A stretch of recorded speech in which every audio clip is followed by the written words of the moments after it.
How difficult is Splinter Cell? Imagine sneaking through shadows, avoiding guards, and using gadgets with precision.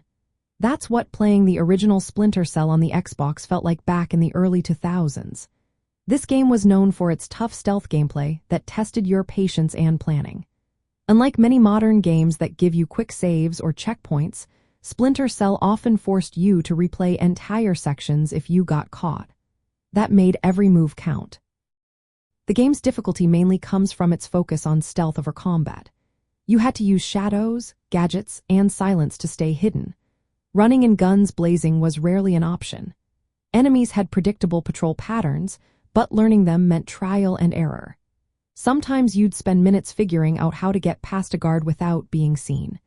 The game didn't hold your hand, so you had to learn enemy behaviors and level layouts on your own.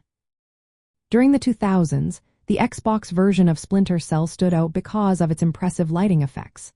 The shadows looked so real that sneaking became more immersive and challenging. This was a big difference from the PlayStation consoles, which didn't always have the same lighting capabilities. The game's difficulty was also affected by the limited save system. You couldn't quick save like in many PC games, so if you got caught, you had to restart from the last checkpoint. That made mastering each level a real test of skill and patience. Later versions added even tougher modes, like the Elite difficulty.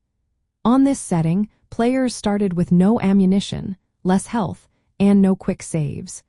There was also a permadeath mode that would delete your profile if you failed. These options were meant for players who wanted a real challenge and had already mastered the game's mechanics. Levels were complex, often filled with traps, enemies, and hacking puzzles. Managing your resources and equipment was essential. You had to decide when to use your gadgets and how to approach each situation carefully. This layered challenge made the game feel rewarding once you finally sneaked past a tough section. In the end, how difficult Splinter Cell depends on your experience with stealth games. If you're used to modern mechanics with forgiving saves and more direct combat, it might feel tough at first. But if you enjoy methodical gameplay, resource management, and atmospheric lighting, you'll find it satisfying. It's a game that demands patience, planning, and precision, making it a true test of your stealth skills from the early 2000s.